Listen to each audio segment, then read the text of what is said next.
Want to see quantum mechanics with your own eyes?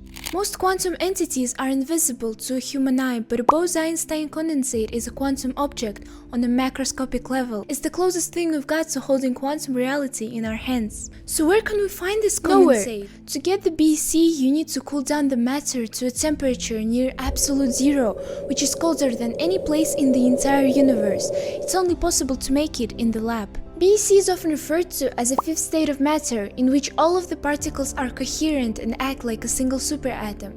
You can imagine any other state as a choir of particles, jazz one, where all of the members are tone deaf. They sing an infinite number of notes, but in BC, the particles sing a root note in unison, having the same wavelength, thus acting like one entity. To achieve it, atoms are cooled to billionths of a degree above absolute zero, almost completely removing their kinetic energy.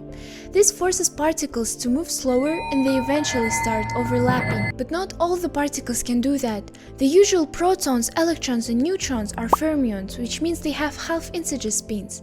It's like tossing a coin that looks flipped after each full spin. It needs to make two in order to come back to its original position. That means they cannot always have the same state. Whereas bosons have integer spins, which allows them to share the same state and act in perfect unison. Can you guess which one is used to create BC?